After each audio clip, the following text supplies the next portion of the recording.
Muy bien, hemos llegado al capítulo 2. Como siempre, si no han leído el capítulo 2, por favor, hagan una pausa en el video y lean todo el capítulo, porque vamos a ir para arriba, para adelante, para atrás y vamos a ir explicando todo el capítulo 2, pero no vamos a hacer una lectura. Entonces es importante de que pauses el video y leas el capítulo 2 antes para poder ir siguiendo lo que estamos hablando. ¿Ok? Bueno, la vez pasada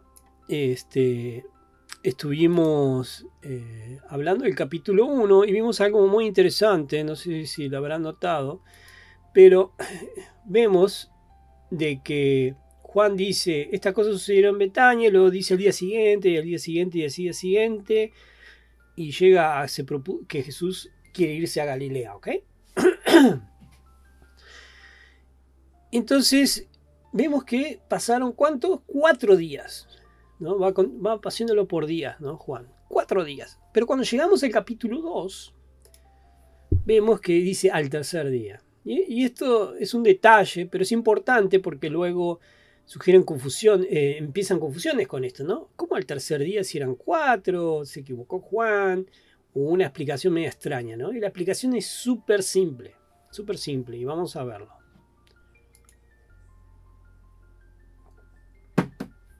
Como dijimos, Jesús dice, me voy a ir para Galilea. Y se lleva con ellos a los discípulos, recuerden, luego de hablar con Natanael, que le dice, aquí un verdadero israelita. Y bueno, él está con sus discípulos en Jerusalén, que es por acá, si ven mi láser acá. Y se van caminando. Recuerden que no había un tren o una bicicleta para ir para allá. Entonces se van caminando hasta Galilea. ¿Cuánto tarda uno caminar de aquí hasta aquí?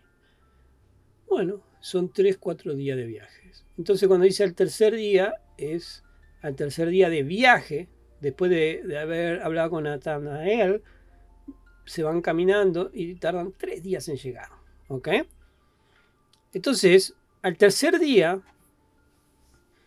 se celebró una boda en Caná de Galilea, y estaba allí la madre de Jesús, y también fue invitado a la boda con sus discípulos. Cuando se acabó el vino, la madre de Jesús le dijo, no tienen vino. Y este es uno de los primeros milagros de Jesús, todo el mundo lo conoce, transformó el agua en vino. Gente que no ha leído la Biblia conoce esto, todo el mundo conoce esto, pero nosotros vamos a ver un poquito más de cerca.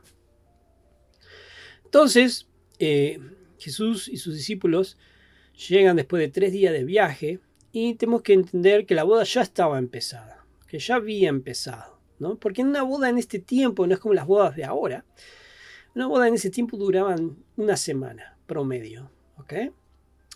Entonces, por eso ya estaba la madre de Jesús allí, porque ya había empezado la boda y lo invitaron. Entonces noten que Juan, otra cosa interesante, que no menciona a la madre de Jesús por nombre, tampoco se menciona a él por nombre, y tampoco menciona a su hermano de sangre, Santiago el menor, por nombre. ¿Por qué? Porque era su círculo íntimo. De hecho, María, como dijimos al principio, vivía con Juan, porque Jesús se la encargó a Juan y dijo, ahí está tu madre, y a María le dijo, ahí está tu hijo.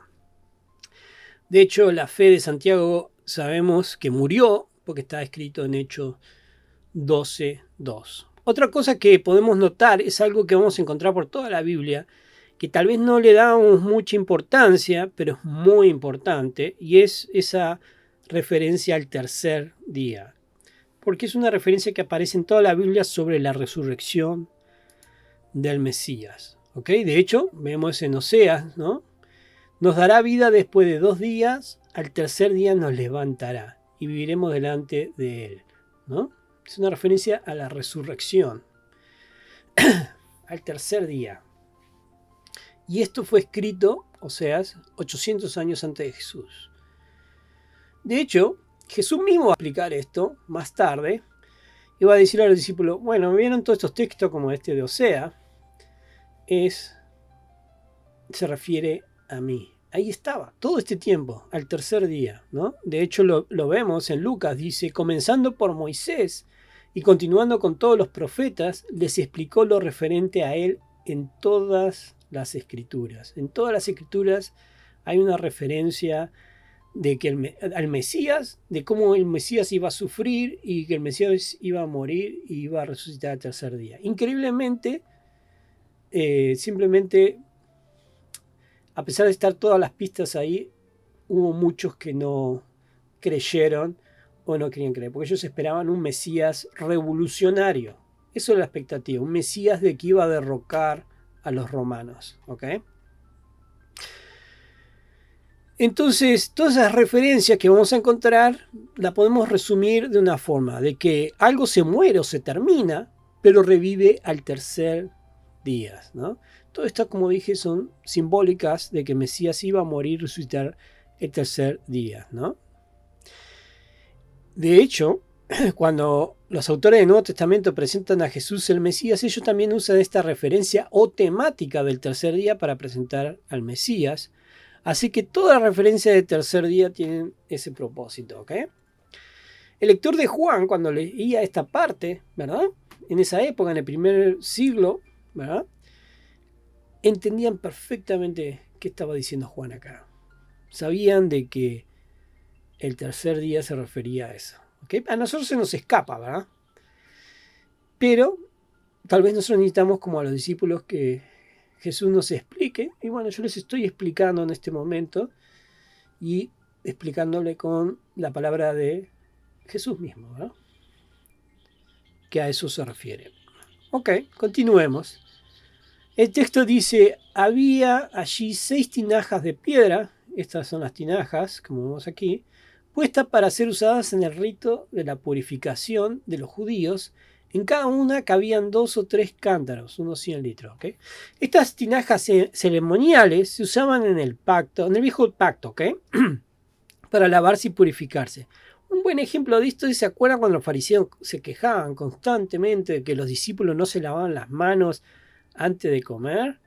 Y uno como que no entiende, ¿cómo que no se lavan las manos antes de comer, con las manos llenas de tierra están comiendo? No se referían a eso, se referían a estas tinajas, ¿verdad? Porque de hecho la palabra que nosotros traducimos como no se lavan las manos es no se bautizan las manos. Estos discípulos no se bautizan, ¿ok? O sea, como que no se purificaban antes de comer. Era su tradición purificarse antes de tocar la comida, porque era algo exterior, ¿no? Eso es importante que entendamos esto de que tú al lavarte las manos con esa agua, te purificabas exteriormente, te afectaba exteriormente las manos, ¿no? ¿Ok?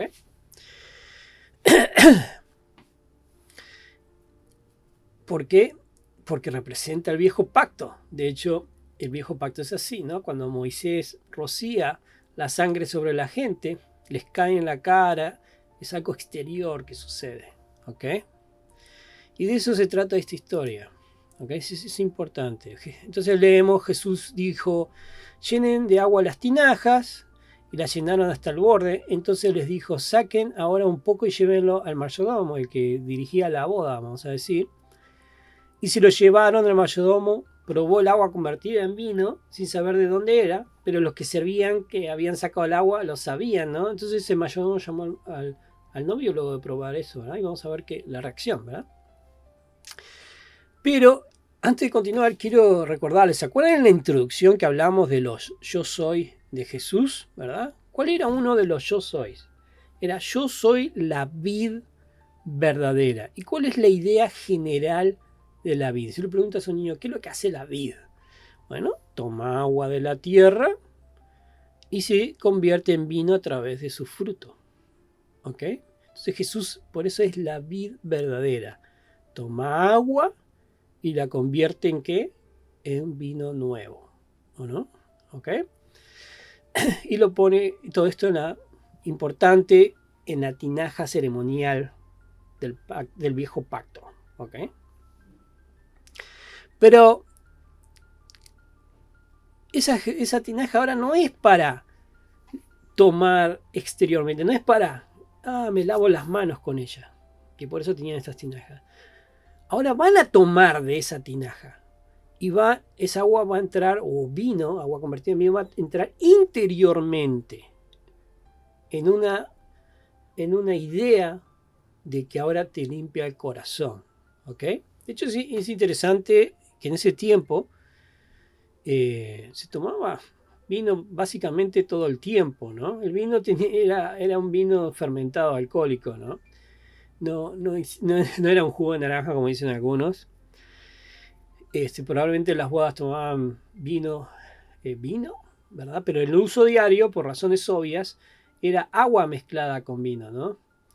A un montón de agua le ponían un poco de vino. ¿Por qué? Porque el agua no era potable. Entonces el vino ayudaba, digamos, a desinfectar esta agua, ¿verdad? Y por eso toda esta idea del vino, ¿verdad?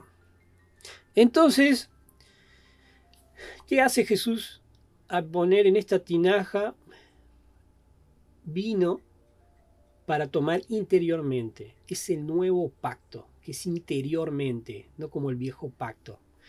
De hecho, Jesús más adelante habla de los contenedores de vino y dice así: nadie echa vino nuevo en odres viejos, porque entonces los odres se revientan, el vino se derrama y los odres se pierden, sino que se echa vino nuevo en odres nuevos y ambos se conservan, ¿no?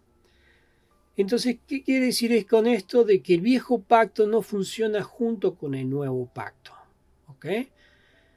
Sino el nuevo solamente va a prevalecer, ¿no? Y esos odres viejos tienen que ser nuevos o nacer de nuevo, ¿entienden? Nueva creación para tener este vino nuevo, ¿ok?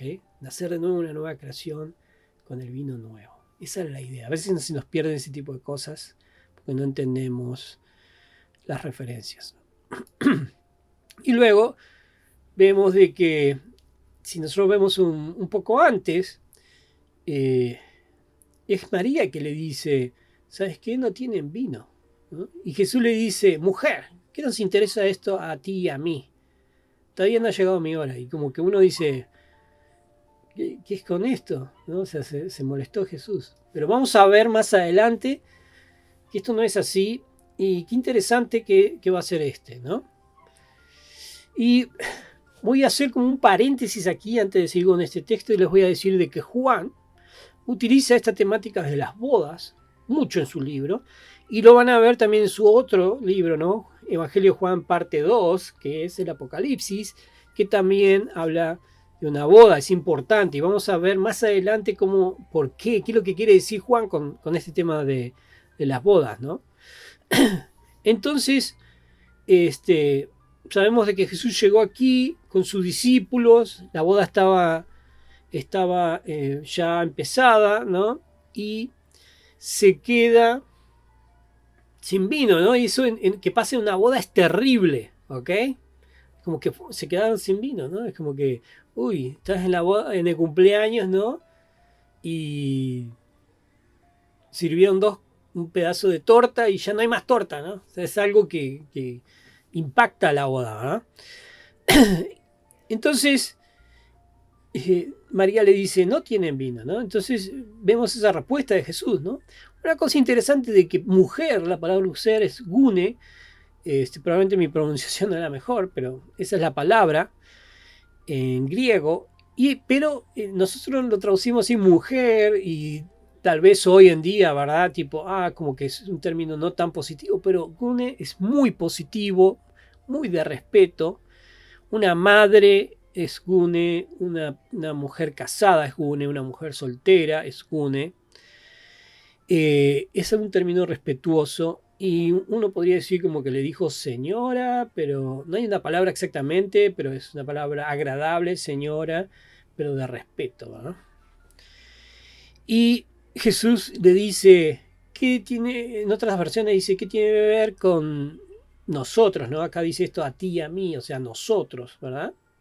Algunas versiones van a notar que dice que tiene que ver conmigo, pero están equivocadas esas versiones porque el griego aquí es plural, entonces nosotros. Y la idea es de que él dice nosotros y luego él hace un cambio al singular y dice no ha llegado mi hora, ¿no? Ahí singular, mi hora, ¿no? Entonces cambia digamos, cambia la primera persona, ¿ok? Y dice no es mi hora todavía, ¿ok? Pero antes de seguir, les quiero mostrar algo interesante, ya que estamos hablando de esto. Y esto es una representación de de la boda, de lo que estoy hablando, ¿no? De la boda, ¿no? Y ustedes miran, qué loco, no nada que ver, ¿no? Súper medieval, ¿no? No. ¿Cómo es esto, no? Tipo, tenemos. Imagínate, los judíos, ¿no? Los perros eran impuros, ¿no? Ahí hay perros ¿no? Y estatuas, ¿no? Tipo. Pero bueno. Ustedes tienen que entender que cuando los artistas en esta época hacían este tipo de obras, no tenían, no es como ahora que tenemos internet y podemos leer, algunos leen Wikipedia para saber qué ondas con esa cultura o qué. En ese tiempo no existía esa cosa. Entonces, no sabían qué era la cultura judía, no sabían cómo se veía Jerusalén. Entonces simplemente trabajaban con lo que tenían y adaptaban esas ideas, esos textos a su propia cultura, ¿verdad? Igual pasa con nosotros hoy en día que intentamos plasmar estas ideas a nuestra propia cultura, obviando totalmente el contexto en donde se dio. Y por eso pasan confusiones, ¿ok? Hay una lección aquí para aprender, porque cuando se distorsionan los relatos para adaptarla a nuestra propia cultura, terminamos con cuadros como este. ¿Okay? Nuestro relato se vuelve como este cuadro, digamos, una figura que no representa el original texto. ¿Okay? Realmente vamos a decir que se veía más o menos así. Ellos no usaban sillas, usaban como unos almohadones, a veces se recostaban. Esta es más o menos la idea de lo que era esa boda. ¿Okay? Entonces, regresando al texto, ¿no? Tipo, ¿qué nos interesa eso a nosotros? Y no ha llegado todavía mi hora, ¿no? María le dice, no tienen vino, y había una gran multitud, ¿ok? Y por eso vamos a pintar el cuadro un poquito más en la cultura de ellos, ¿ok? No vamos a hacer ese cuadro medieval extraño, ¿no? ¿Qué creen que pasaba por la mente de María, no? Probablemente pensaba, capaz que es el momento para decir quién realmente eres Jesús, ¿no? Porque María sabía quién era Jesús. ¿Y cómo sabía María? Bueno, yo lo sabía toda su vida, su madre, pero también los ángeles le dicen todo esto mucho antes que Jesús naciera. ¿Recuerdan? Y ella ha estado esperando cuándo iba a suceder esto, y han pasado décadas, ¿no? Y ve esto como, tal vez como una oportunidad, como que esto es perfecto, ¿verdad? Para que tú hagas algo, un milagro y te presentes como el Mesías. No tienen vino, tal vez puedes hacer algo con eso, ¿verdad? ¿Y cómo sabemos que esto es así? Bueno, Jesús le dice, no, ¿verdad? Que tiene que ver con nosotros, mi hora no ha llegado, pero para María podría ser la hora en que el Mesías se levantara en revolución. ¿Por qué? Porque a pesar de todo, María y otros judíos pensaban del Mesías como un revolucionario, como que iba a levantar un ejército y destruir Roma, porque ellos estaban esclavizados por Roma, ¿ok? Pero para Jesús sabía lo que representaba el que llegue su hora. No iba a llegar para que él hiciera armar un ejército esa hora, sino que era la hora del camino a la cruz, porque el Mesías iba a sufrir, ¿ok? Y vamos a notar durante todo el libro que hay personas que se acercan a Jesús y le dicen, bueno, aquí tienes una oportunidad de arrancar con tu campaña, vamos a decir. Y Jesús responde, no es mi hora, ¿ok? De hecho lo vemos acá. Estos son los hermanos de Jesús que no creían en él, porque nadie hace nada en secreto cuando procura ser conocido en público. Una onda, bueno, si tú sos el Mesías, bueno, arranca a coleccionar soldados, ¿eh? Si haces estas cosas, muéstrate al mundo. Si haces estas cosas, porque no creían en él. ¿Y cómo respondía Jesús? Mi tiempo aún no se ha cumplido, mi hora no ha llegado. De hecho, cuando lo fueron a arrestar, no lo pudieron arrestar porque su hora no había llegado, ¿no? Pero otra cosa interesante es de que a pesar de que, por ejemplo, dice no ha llegado mi hora, él convierte el agua en vino. A pesar de que no ha llegado mi hora, él realmente en el festival hace milagros. pero lo hace de una forma más camuflada, trata de no llamar tanto la atención, ¿no? Es interesante eso.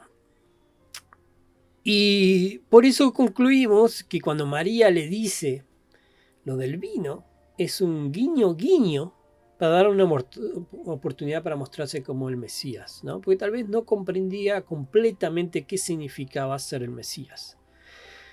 Y vamos a notar que Juan va a usar mucho esto de mi hora, mi tiempo, en todo el Evangelio, ¿ok?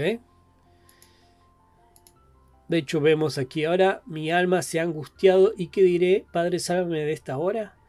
Pero para esto ha llegado a esta hora, ¿ok? Al final llega esa hora, llega la cruz. Una revolución de una forma que nadie esperaba, ¿ok?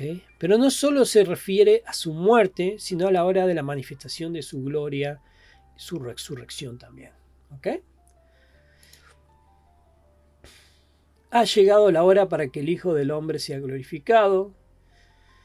Sabiendo Jesús que su hora había llegado, ahora es glorificado el Hijo del Hombre, la hora viene y ha llegado. Su muerte, su enterramiento, su resurrección en gloria. ¿Ok? Esa es la hora que Jesús habla que en el caso de la boda que no había llegado todavía. Y sabemos que al final sí llega. Y les dijo, todo hombre sirve primero el vino nuevo, ¿no? Este es el mayordomo diciéndole al novio después de haber probado. Y cuando ya han tomado bastante, ¿no? Porque cuando tomaban bastante el vino, ya perdía un poquito el sentido de categorizar vinos, ¿verdad? Entonces, el inferior, ¿no? O sea, cuando le daban un montón de vino, entonces ya pasaba el primer día y eso, y dice, estos ya están llenos de vino, ya no van a notar la diferencia. Entonces agarraban y traían el vino berreta, ¿no? Y le daban al vino berreta, ¿no? Y la gente no notaba la diferencia, porque había estado tomando mucho vino, ¿ok? Entonces mayordomo, tipo, en vez de hacer eso, qué locura. Entonces tú has guardado hasta ahora el vino bueno, ¿no? Porque estaba buenísimo ese vino. Este principio de sus señales hizo Jesús en Caná de Galilea y manifestó su gloria y sus discípulos creyeron en él, ¿ok? Y vamos, antes de continuar, vamos a ver el paralelismo entre este pasaje y el otro pasaje del otro lado del libro de Juan. ¿Se acuerda que habíamos hablado de que es un quiasmo y que va en paralelo, ¿verdad? Hacia arriba y que hay paralelismos y va una idea central? Si no, vean el primer capítulo o la introducción, más bien. Y vamos a ver el paralelismo. ¿Qué hay del otro lado de Juan cuando dice esto? Para que vean qué interesante es esto. ¿Okay? Las bodas de Caná y sus discípulos comenzaron a creer en él. Y si vamos al capítulo 20, estamos en el capítulo 2, vamos al capítulo 20, está es el otro lado, digamos, de esto. Dice, los discípulos se alegraron al ver al Señor. Entonces la temática es, los discípulos creen. ¿Ok? Y creen al ver manifestar su gloria a través de este milagro, creen al ver a Jesús resucitado en el capítulo 20, 19, ¿ok? Luego, si vemos el quiasmo dentro de la historia de las bodas de Caná, tiene su quiasmo, y lo vemos así, entonces tenemos Caná de Galilea, y del otro lado también menciona Caná de Galilea. Luego dice, aún no ha llegado mi hora, y del otro lado dice, tú has guardado el buen vino hasta ahora, ¿no? Es decir, aún no y hasta ahora. Y luego las palabras de Jesús, ¿verdad? Hagan todo lo que Él les diga, llenen de agua las tinajas, ¿ok? Y también hablamos, y yo sé, esto se van a empezar a acostumbrar, de que también este texto tiene el texto de Juan no solo hace quiasmo en sí mismo, sino que hace quiasmo con el segundo tomo, que es Apocalipsis. Y vamos a ver qué aparece en el otro lado de Apocalipsis, que aparece aquí, ¿verdad? Las bodas de Caná había allí 6 tinajas de piedra para la purificación de los judíos. Y que dice en el lado este es el capítulo 2, y que dice en el capítulo 20 de Apocalipsis, el diablo que los había engañado fue arrojado al lago de fuego y azufre. Fuego y agua son elementos de purificación, recipientes para la purificación, agua y fuego. En Jesús somos purificados por medio de Él, a través de ese vino nuevo.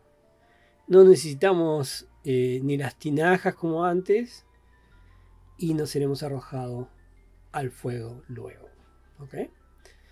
Entonces continuemos con la siguiente parte del capítulo 2.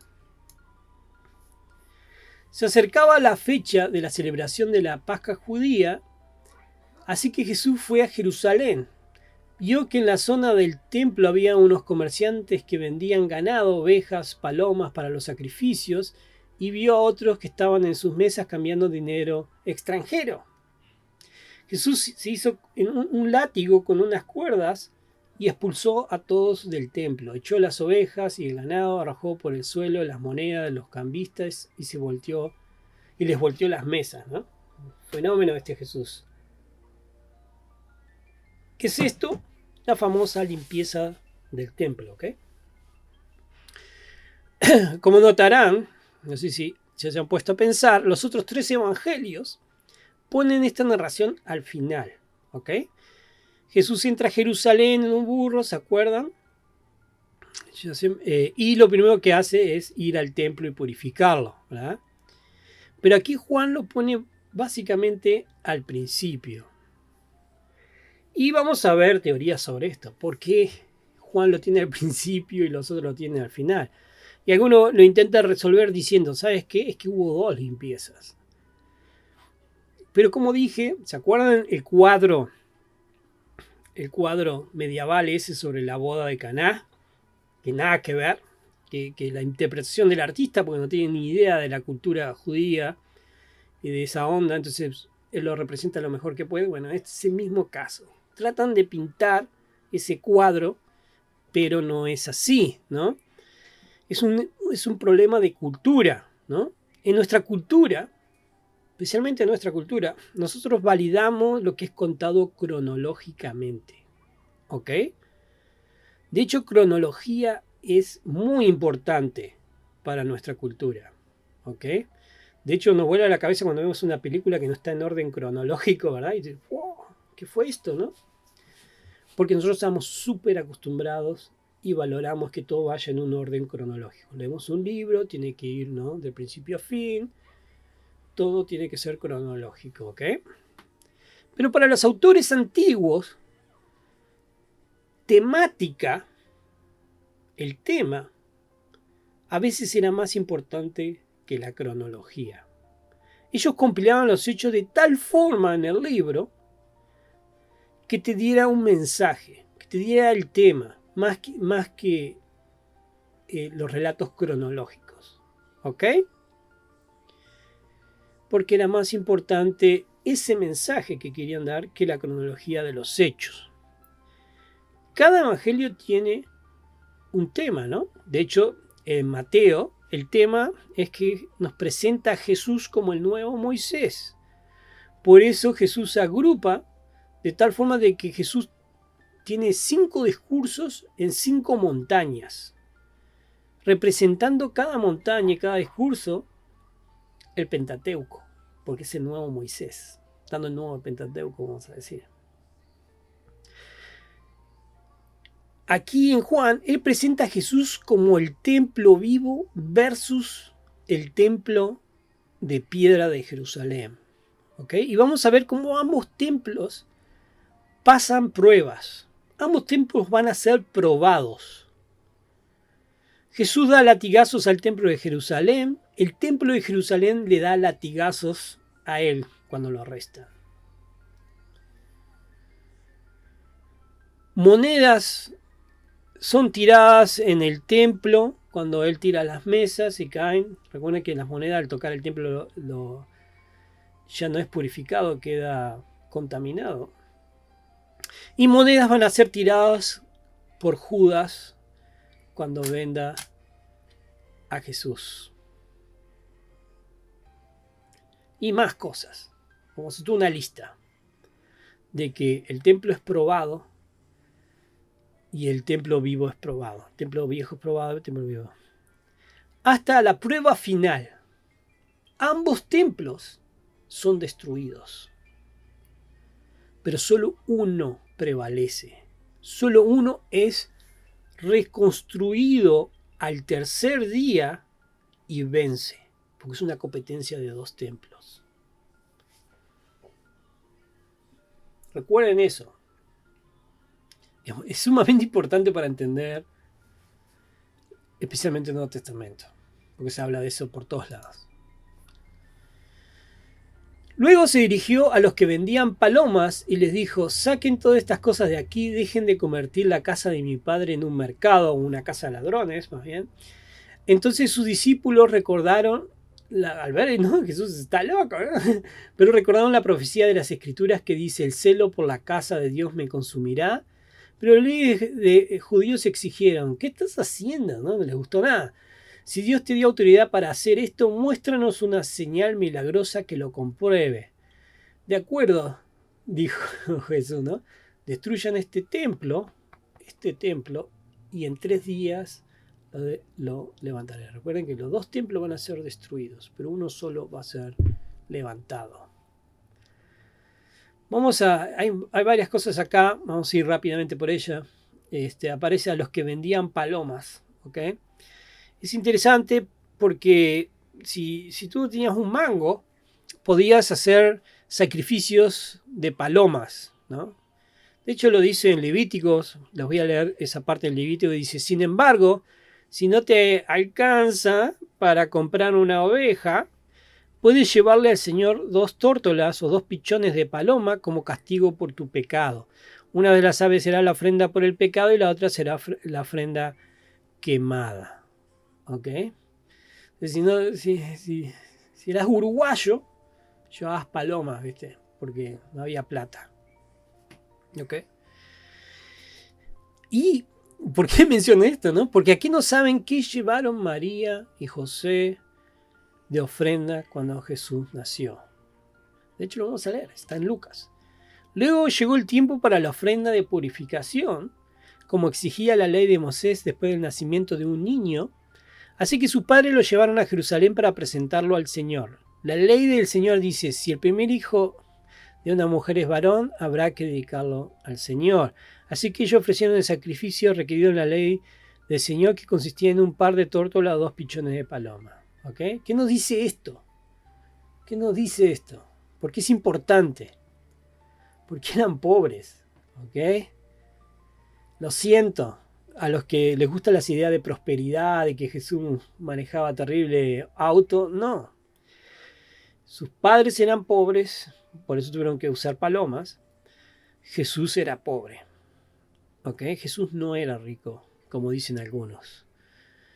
Ni lo fue en ese tiempo, ni su padre fue, ni lo fue luego. ¿Okay? Jesús no tuvo nada. ¿Okay? Eso es importante para entender. Porque a veces nos hacemos, recuerden otra vez, ese cuadro medieval que nada que ver. Pero sí, cuando leemos esa parte en donde dan 2 palomas, dijimos: oh, es una forma de ofrecer. No, es la alternativa si no tenés un mango, ¿okay? Si sos pobre. Ahí está la escritura, y a veces nosotros no nos damos cuenta porque no entendemos la cultura judía. Ok, entonces destruyan este templo y en 3 días lo levantaré, dice Jesús, ¿no? O podríamos decir al tercer día. Esta referencia, como dije, la encontramos en toda la Biblia, es importante porque hablan de la resurrección de Jesús. El templo vivo vence la destrucción, ¿no? El templo de piedra no. Los romanos destruyen el templo en el año 70 y no. De hecho, hay historias que nosotros no sabemos. Y se lo voy a contar rápidamente. Cuando destruyen el templo, pasa un tiempo y quieren reconstruirlo de nuevo. Dice, a uno se le ocurre: ¿sabes qué? Vamos a dejar que reconstruyan el templo. Y mandan a reconstruirlo.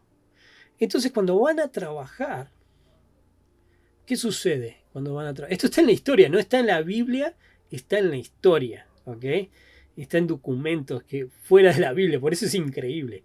Cuando fueron a trabajar, por alguna razón, dicen ellos, salieron flamas, ¿no? Como que si fuera una pérdida de gas o algo, y uno picó una piedra, hizo una chispa, y se prendieron fuego todos los que estaban trabajando ahí, ¿no? Y no quisieron seguir, ¿no? Por razones obvias, ¿no? Pasó un tiempo, intentaron de nuevo, y lo poco que quedaba del templo, quedaban algunas cosas, hubo un terremoto cuando estaban trabajando y se les cayó todo arriba y mataron a los que estaban ahí. A partir de ahí dijeron, no, este lugar está maldito, no vamos a construir nada, y por eso nunca construyeron nada hasta el día de hoy. Esa es la razón por qué no existe un templo hasta el día de hoy. Porque las veces que intentaron reconstruirlo, se murieron los que estaban reconstruyendo. Esto no es una broma. Está en la historia, ¿no? En la historia romana, que intentaron reconstruirlo 2 veces y 2 veces fracasaron. ¿Ok? El templo vivo vence la destrucción y resucita al tercer día, ¿no? El templo de Jerusalén desaparece. Es prendido fuego por los romanos y destruido. ¿Ok? Yo creo que quede claro porque no hay tercer templos. Jesús es el tercer templo. Jesús es el tabernáculo que camina con nosotros y que nosotros seguimos, como leímos en el capítulo 1 de Juan. Esto es muy importante de entender. Jesús es el templo vivo y está en todo el Nuevo Testamento. Ok, continuemos. Obviamente, los fariseos no les gustó nada. Dice, ¿qué dices? Exclamaron. Tardaron 46 años en construir este templo y tú puedes reconstruirlo en 3 días, ¿no? Es lo que habían tardado en construir ese templo. Pero obviamente, y aquí vemos un comentario del autor Juan, ¿no? Que dice, cuando Jesús dijo este templo, se refería a su propio cuerpo. Después de que resucitó de los muertos, sus discípulos recordaron que había dicho esto y creyeron en las escrituras y también lo que Jesús había dicho. Los discípulos dijeron, eso se refería. ¿Okay? Yo he escuchado gente hasta el día de hoy que dice, no, es que el tercer templo se va a reconstruir en 3 días. ¿Cómo no puedes entender algo tan simple como esto? El propio Juan lo aclara, ¿no? Es un comentario del autor del libro, Juan. Y una vez que resucitó, ellos recordaron estas palabras y creyeron las escrituras. ¿Cuáles? Bueno, otra vez, ¿qué escrituras dice aquí? Es el Viejo Testamento. Ellos entendieron la cantidad de historia del Viejo Testamento que hablan de este tipo de cosas del tercer día y entendieron que no eran simplemente historias que pasaron, sino que eran una referencia, una pista de lo que le iba a pasar al Mesías en el futuro. ¿Ok?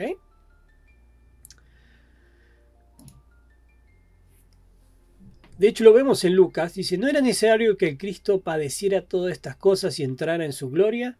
Y esto lo habíamos leído, comenzando por Moisés y continuaron con todos los profetas, les explicó referente a él en todas las escrituras. Esto es Jesús mismo, ¿no?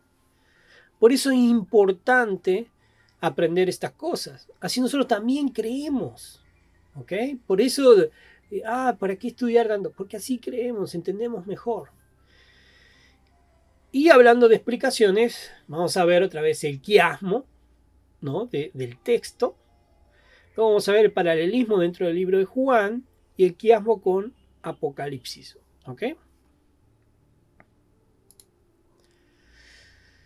Muy bien. Esta parte del texto de la limpieza del templo, ¿no? Tenemos que al principio Jesús subió a Jerusalén y luego al final, mientras estaba en Jerusalén durante la fiesta de Pascua, ¿no? Es Jerusalén. Luego los discípulos recuerdan el Antiguo Testamento, ¿ok? Luego los judíos preguntan y la idea central es destruyan este templo en 3 días, lo levantaré, al tercer día, ¿ok? Y esa es la idea central de esto, de que el tercer día Jesús iba a resucitar. Ahora vamos a ver el quiasmo entre este capítulo y del otro lado del libro de Juan, ¿no? Aquí en el capítulo 2 dice, destruyan este templo y en 3 días lo levantaré. ¿Y cuál es su compañero del otro lado, vamos a decir, de esa pirámide, ¿no? Estamos de este lado y vamos al otro lado. En el capítulo 20, cuando Jesús se aparece a María Magdalena, dice, cuando ella dijo esto, se volvió y vio a Jesús allí, pero no sabía que era Jesús. Jesús aparece luego de resucitar. Entonces esto es resurrección. Ese es el paralelismo, ¿no? Resurrección. Todo esto, como otra vez, no me canso de repetir, es hecho a propósito con el autor, para que entendamos de qué está hablando, ¿verdad? Resurrección. Y quiero que vean esto, para que vean de que es increíble. Vamos a ver el quiasmo entre Juan y Apocalipsis, que es el tomo 2, vamos a decir. Jesús purifica el templo, ¿no? Cuando resucitó de entre los muertos, ¿no? 2:22. Y del otro lado, en Apocalipsis, dice, esta es la primera resurrección. Otra vez, temática es resurrección. ¿Ok? Todas esas herramientas, porque dice, ¿para qué es esto, no? Todas esas herramientas nos ayudan a mantenernos en el tema. No desviarnos con teorías modernas o opiniones de predicadores. Estas no son mis opiniones, es lo que dice el texto, ¿verdad? Es para mantenernos con la idea original del autor. Esto es lo que Juan quiso decir, no lo que tú interpretas o a mí se me antoja decir sobre este texto. ¿Ok? Y por eso es importante, está ahí por un propósito. Juan lo hizo así para mantener la calidad y, digamos, la esencia de su texto a prueba de, ¿no?, la gente loca que iba a venir como en nuestro tiempo, ¿verdad? Que dice cualquier cosa. ¿Okay? Pero antes de terminar, quiero que veamos los últimos versos del capítulo 2. Es muy interesante, vamos a verlos rápidamente. Mientras estaba en Jerusalén en la fiesta de Pascua, muchos creyeron en su nombre al ver las señales que hacía, pero Jesús mismo no se fiaba de ellos, porque los conocía a todos. Y no necesitaba que nadie les explicara nada acerca del hombre, pues él sabía lo que hay en el hombre. ¿Ok? Y quiero hablar de esta palabra pisteu. Otra vez, no le hagan caso a mi pronunciación. Yo creo que vieron que está marcado creyeron en rojo y fiaba o desconfiaba, ¿ok? En rojo, porque es la misma palabra, ¿no? Es la misma palabra pisteo que utiliza para creyeron y él desconfiaba. Es la misma palabra. Entonces, ¿cómo puede ser una cosa y una otra cosa? ¿Ok? Bueno, es un tema de traducción. Lo deberíamos leer más o menos así. Muchos creyeron en su nombre a ver las señales que hacía, pero Jesús no creía en ellos, porque es la palabra creía. ¿Ok? Ellos creían en él, pero él no creía en ellos. Y ahí decimos adiós a los cuadritos y cosas que dicen, tú no crees en ti, pero Jesús cree en ti. Pero no, o sea, básicamente dice, ellos creían en él, pero él no creía en ellos. Pero qué mala onda, ¿eh? Pero vamos, para poder entender bien, tenemos que entender por qué esa desconfianza. Y es porque el texto no estaba muy bien presentado, ¿ok? De hecho, aquí dice, porque sabía lo que hay en el hombre. Esta palabra en griego es antropos, ¿ok? ¿Y qué significa antropos? Es humanidad. No, esta gente, ¿no? Humanidad. El ser humano en total. Entonces, el versículo quedaría así. Pero Jesús no confiaba en ellos porque conocía la naturaleza humana. No hacía falta que nadie le dijera cómo es el ser humano. Jesús no confiaba en los humanos porque los humanos no son de confiar. De hecho, en el Viejo Testamento, la relación de Dios y los humanos es mostrada como un matrimonio. Y toda esta idea es así. Dios es el esposo ¿no? Y la humanidad entera es la esposa. Pero esta esposa es presentada como que se acuesta con todo ídolo que encuentra. Y toda idea malvada que se le ocurre. Si tienes una duda de esto lo que acabo de decir, y si tú piensas, no, los humanos somos de confianza, solamente prende las noticias y verás el caos que la humanidad produce. Cómo mata, las guerras, violaciones, matanza de niños, venta de personas. Las cosas que... Hay cosas que suceden que a veces no nos enteramos y es para mejor, porque son tan malvadas que la humanidad hace que no las creerías si te las cuentan. ¿Ok? De hecho, por eso, como dije, Juan usa mucho las bodas y vamos a ver esa cuestión de la temática de matrimonio en los próximos capítulos. ¿Ok? Y es importante este detalle de que entendamos que originalmente en el texto dice humanos, ¿no? Es muy importante porque quiero que vean cómo empieza el capítulo 3. Había un humano. Así empieza el capítulo 3. Dice, Jesús no confiaba en la humanidad, pero había un humano y lo vamos a ver en el próximo capítulo. Muchas gracias.